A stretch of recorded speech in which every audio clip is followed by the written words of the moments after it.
Yo presento a los dos últimos ponentes, la doctora Iria Pinal Osorio, que conocemos todos, es especialista en endocrinología por la Universidad de Santiago de Compostela. Actualmente trabaja en el CHUO, pero también contamos con su amplia experiencia y compromiso con los dos hospitales comarcales de la provincia.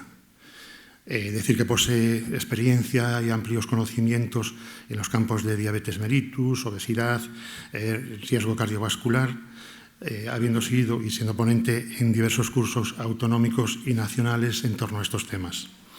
Está muy implicada en la Sociedad Gallega de Endocrinología, también en otras nacionales como la de diabetes. Tengo que decir que no forma parte de su currículum, pero es una persona muy accesible. Ahora no está trabajando en Berín, pero a veces cuando surgen dudas llamas y siempre coge el teléfono y te resuelve dudas. Así que bienvenida a la SOGAMI. Buenos días a todos. Gracias a la SOGAMI por contar conmigo, al comité organizador. Lo que voy a personalizar en la doctora Peñacens, que fue la que me contactó. Gracias al doctor Quintas por la presentación. Y antes de nada, pues explicar que cuando se me encargó el tema de novedades en diabetes, dije, pues a ver de qué les hablo a esta gente, porque realmente lo más novedoso en diabetes está relacionado con el corazón y con el riñón, más que con el azúcar, ¿no? Entonces, pues decidí centrarme un poco en lo que más me gusta, que es la batalla, lo que es el ámbito clínico, y dejar un poco de lado lo que son todos los artículos y todas estas cosas farragosas, que al fin y al cabo hay que leérselas muy mucho y luego pueden repercutir más o menos en la práctica clínica habitual.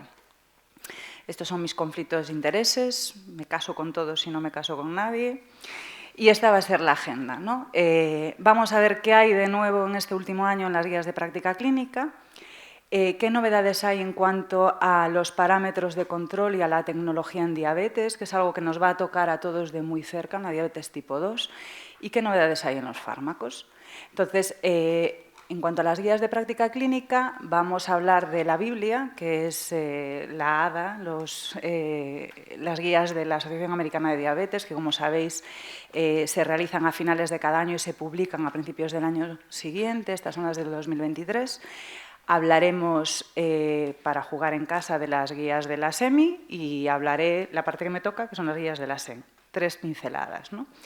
En cuanto a los objetivos glucémicos, decir que la hemoglobina glicada sigue siendo un parámetro de evaluación de control, pero que vamos a tener que empezar a integrar en nuestros informes otros parámetros como el tiempo en rango, el indicador de gestión de glucemia y el autocontrol glucémico.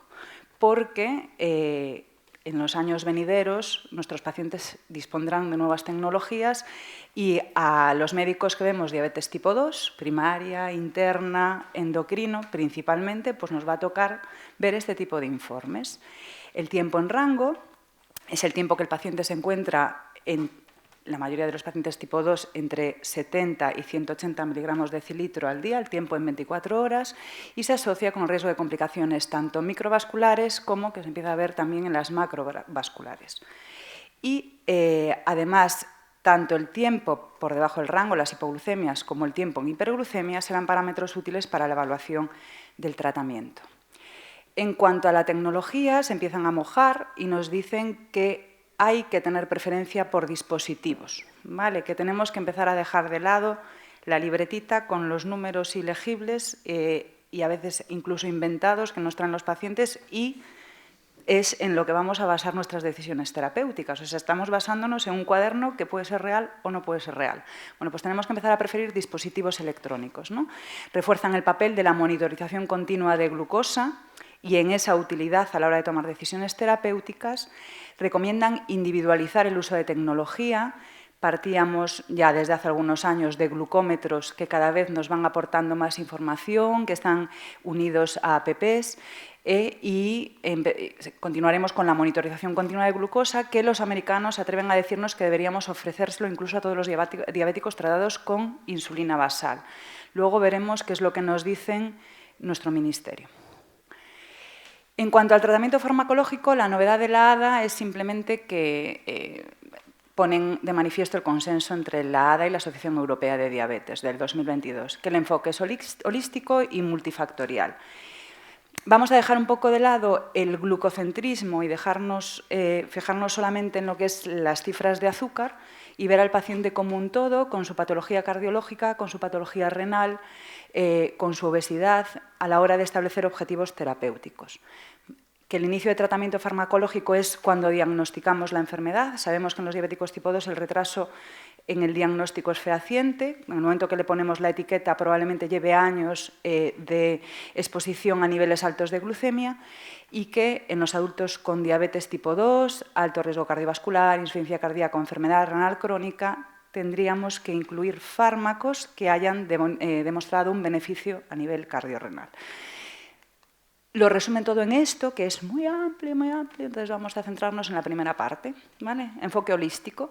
El paciente diabético tipo 2 tenemos que fijarnos si tiene enfermedad cardiovascular, si tiene indicadores de alto riesgo cardiovascular, insuficiencia cardíaca o enfermedad renal. No nos parten ya de tiene la glicada alta o tiene la glicada baja, sino qué patología tiene de base nuestro paciente y en función de la patología predominante vamos a seleccionar el fármaco adecuado. Los campeones son los glucosúricos y los análogos de receptor de GLP-1, efecto incretina, subcutáneos o orales, decantándonos por unos o por otros y que si no funcionan pues lo vamos a combinar. En el caso de la insuficiencia cardíaca, la palma se la llevan los glucosúricos y en el caso de la enfermedad renal, pues también los glucosúricos, aunque los agonistas de receptor GLP-1 han demostrado también protección renal. Cuando lo que nos preocupa a nuestro paciente es sobre todo el peso, y no es un paciente que tenga muy alto riesgo cardiovascular, tenemos que recordar que los diabéticos partimos siempre de riesgo moderado, casi siempre de riesgo moderado, o sea, como mínimo riesgo moderado, alto, muy alto, y tienen un riesgo cardiovascular moderado y nuestro objetivo es sobre todo el manejo ponderal, pues ya nos enfocan hacia otro tipo de fármacos. Y voy a recalcar que en la parte de aquí aparece un fármaco que se llama tirzepatida y luego veréis por qué lo recalco. En la guía de la SEMI, del grupo de diabetes, obesidad y nutrición, también nos dicen que tenemos que confirmar el diagnóstico de diabetes, confirmar si hay o no obesidad, modificar este estilo de vida y plantear tratamiento combinado desde un inicio. El combinado entendemos que es metformina más algo, pero que también van catalogando al paciente en función del riesgo cardiovascular, en función de la insuficiencia cardíaca, eso es la enfermedad renal crónica, y vemos los fármacos en función del filtrado que podemos utilizar, y cuando tenemos sobrepeso u obesidad, también hablan del tirzepatide, hablan de semaglutida 2.0, y en el caso de fragilidad, pues los fármacos seguros por excelencia, que serían los inhibidores de DPP-4.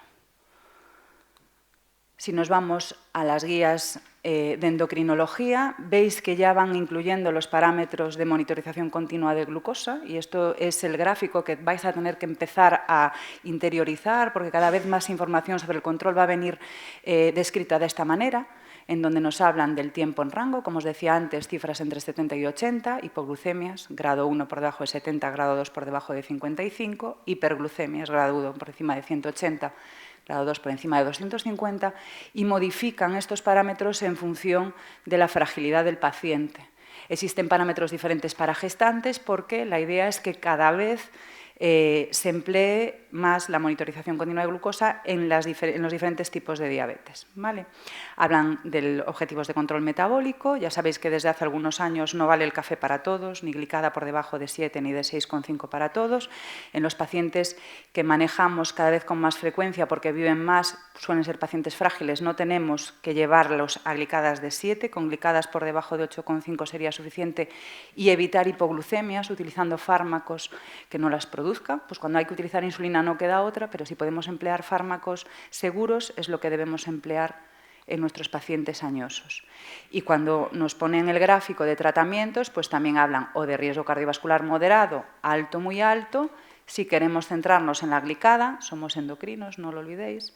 Si queremos centrarnos en el peso, si queremos centrarnos en la patología cardiovascular o renal, y lo mismo para el alto riesgo, muy alto riesgo cardiovascular. Entonces, medicina a la carta, casi de precisión. Y hablamos de nuevas tecnologías, y esto está ya. O sea, seguro que habéis visto pacientes que llevan el sensor y veréis pacientes que llevan las plumas inteligentes, los Smart Pen. ¿Vale? ¿Qué pasa con los sensores? Los sensores empezamos colocándolos o permitían financiarlos a aquellos pacientes diabéticos tipo 1, aquellos pacientes que hacían mucho gasto en tiras y entonces les compensaba el gasto del sensor con respecto al gasto en tiras que hacía la sanidad pública. Ya desde el año pasado empezaron a cambiar las tornas, ¿vale? Hablamos del año pasado, no, en el 2020 se empezó a decir, y os lo resumo aquí arriba, que se podían poner sensores de glucosa a aquellos pacientes diabéticos no tipo 1, no tipo 2, pero insulino dependientes. Y seguro que muchos de vosotros tenéis en vuestras consultas pacientes pancreatectomizados, pacientes que han tenido patología pancreática o pancreatitis crónica, que aunque tengan páncreas, el páncreas no es funcionante. Pues esos pacientes acaban desarrollando una diabetes, que es la diabetes 3C, son insulinodependientes y estos pacientes serían candidatos para ponerle un sensor y se lo financian. ¿Vale? ¿Qué pasó después? Pues que en abril del 2022 nos dijeron que aquellos pacientes que eran diabéticos tipo 2 y que estaban utilizando terapia intensiva con insulina y que utilizaban más de 6 tiras de glucemia al día, también eran candidatos a la financiación de estos dispositivos. El tema es que vieron que esos iban a ser muchos. Entonces, el 28 de octubre lo que hicieron fue una secuenciación y nos dijeron cómo iban a ir financiándolos con el paso del tiempo, ¿no? En principio, estamos a día 10 de junio, sería ya segundo semestre de 2023, deberían estar ya con sensores, todos aquellos pacientes con déficit visual, limitaciones funcionales, discapacidad, etcétera, o aquellos en donde puedan presentar hipoglucemias graves. A partir de este primer trimestre empezarían los de hipoglucemias desapercibidas o de repetición y actividades laborales de riesgo.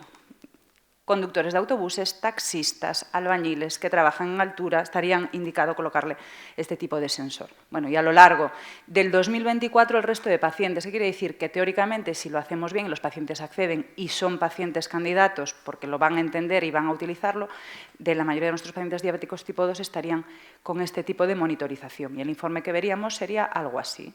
Esto sería el informe AGP, que es el perfil ambulatorio de glucosa, en donde vemos, pues en 14 días, sería en este caso 13 días el registro. Este paciente ha utilizado el 99% del tiempo el sensor y nos dice el tiempo que ha estado en rango, que en este caso es bajito, solo un 47%, y la mayoría de las veces están en hiperglucemia. Nos habla de la media de glucosa, nos habla del gestor de indicador de glucosa, que es algo similar a la hemoglobina glicada, y el coeficiente de variabilidad, que es muy importante, porque una misma glicada puede ser un paciente que tenga unas glucemias estables, pues en torno a 150, o puede ser pacientes que parta de 50 a 200 y la media esté en 7,5 igual. Entonces, el coeficiente de variabilidad es un parámetro que se ha relacionado mucho con la patología cardiovascular. Esto sería lo que veríamos en 24 horas. Vemos cómo está, la línea gris sería el tiempo en rango, entre 70 y 180. Este es un paciente que estaría muy bien controlado, de hecho ya lo veis aquí, el tiempo en rango sería un 96%. Pero había muchos pacientes que estaban mal controlados y no entendíamos por qué. Las plumas inteligentes han venido a decirnos por qué. La gente se olvida de ponerse la insulina. Y con estas plumas inteligentes pues vamos a ver qué pasa con esas inyecciones de insulina. Estas son las que estamos empezando a darle a nuestros pacientes, serían para insulina rápida e insulina basal. El paciente puede comprobar en la zona de la base las unidades de insulina, en este caso sería pues 12 unidades que se puso hace 1 hora 52 minutos y 3 segundos, sabe si se puso la dosis anterior o no se la puso. Y puede evitar errores a la hora de ponerse 2 veces la misma insulina, me puse la lenta, me puse la rápida, y a saber qué insulina se pone. ¿Por qué? Porque va a aparecer conectado con el monitor de glucosa las veces que se inyecta la insulina. Y descubrimos cosas como esta. Este paciente está muy bien controlado, pero cada 2 horas se pone insulina, porque le da rollo que le suba el azúcar de 200. Entonces, cada vez que le sube el azúcar, inyección, inyección, inyección, inyección, inyección, inyección. Y vemos cosas como esta. Un paciente que la basal no está por ningún lado y de repente se pone 1, 2, aquí le voy a poner 8, aquí le pongo 3, aquí le pongo 7, que no lo veíamos. No lo intuíamos siquiera con el papelito con las glucemias capilares. Veíamos algo con la monitorización, pero con las plumas inteligentes empezamos a tener un montón de información de nuestros pacientes. Y la tercera parte sería la parte de los fármacos. Y hablo de tirzepatide. Habitualmente en las guías de práctica clínica va por detrás de lo que hacemos nosotros. Nosotros nos atrevemos a poner metformina con filtrados glomerulares por debajo de 60. Las guías después nos dicen que podemos poner hasta 30 metformina. En este caso, todas las guías se han adelantado a la comercialización del Mounjaro, que es el tirzepatide. En todas las guías aparece tirzepatide y no tenemos tirzepatide porque todavía está en negociación en el Ministerio. ¿Vale? ¿Qué es el tirzepatide? Para cuando salgan y os pongáis en práctica las guías, es un agonista dual de acción prolongada de el GIP y el GLP-1. Y está indicado en diabetes tipo 2, que no esté controlada con dieta y ejercicio, en monoterapia cuando la metformina no se tolera o está contraindicada, como la mayoría de los fármacos, o añadido otros medicamentos para el tratamiento de la diabetes. Tiene todos estudios, son los estudios SURPASS, donde se comparó con placebo, con semaglutida, con insulina basal de Gludec, Largina, con insulina rápida, con dulaglutida dosis máxima y con dulaglutida 1,5. Es un inyectable, ¿vale? Se va a utilizar en dosis inicial 2,5 miligramos al día, una vez por semana en inyección subcutánea, y al cabo de 4 semanas, periodo adaptativo, se aumentaría la dosis a 5 miligramos, pudiendo subirla a 10 o a 15 en función de la dosis que necesite el paciente para alcanzar el control metabólico. En el SURPASS 2, que fue en el que se comparó con semaglutida, que podemos decir que es el agonista receptor GLP-1 que mejor resultados nos da en cuanto a peso y glicada, pues esta sería la línea de la semaglutida. Aquí serían pacientes que están por debajo del 6,5. Vamos a ver si hay un 66% con semaglutida. En tirzepatida de 15 están en un 87%, pero es que por debajo del 7% están casi más del 90% de los pacientes. Y en cuanto al peso, hay pérdidas de hasta un 12,4 kilos desde el valor inicial. Esto hace que en la ficha técnica se recalque: tirzepatida es un fármaco para la diabetes, no es un fármaco para la obesidad, que no nos pase lo mismo que nos está pasando de desabastecimiento de la semaglutida semanal. Y esto es lo que está en desarrollo, ¿vale? El cagrisema, que sería cagrintide y semaglutide.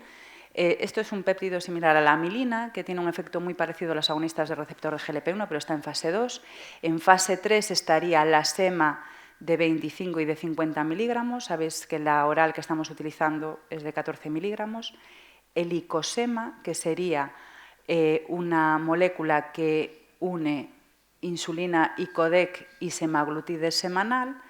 Y lo que está ya ahí a punto de salir pues es la insulina icodec, que es en lo que os voy a contar ahora ya para terminar, ¿vale? La insulina icodec es una insulina en donde se sustituyen 3 aminoácidos para evitar la degradación enzimática. Se le une un diácido graso de 20 carbonos que hace que la molécula se una de forma irreversible a la albúmina y eso hace que se vaya retrasando la inyección. Se inyecta una vez a la semana. Imaginaros, en vez de pinchar insulina basal todos los días, se pinchan insulina una vez a la semana. Y tras 3-4 dosis semanales vamos a conseguir una estabilidad de dosis. Teóricamente el switching se haría cuando la insulina es de una vez al día, unidad por unidad, multiplicaríamos por 7 y le pondríamos la dosis de una semana en un día. Y cuando partimos de pacientes con insulina que se pinchan concentradas, como la Largina U300, o 2 dosis diarias, habría que bajar a esa dosis total un 20%. Los estudios en fase 3, es el programa ONWARDS,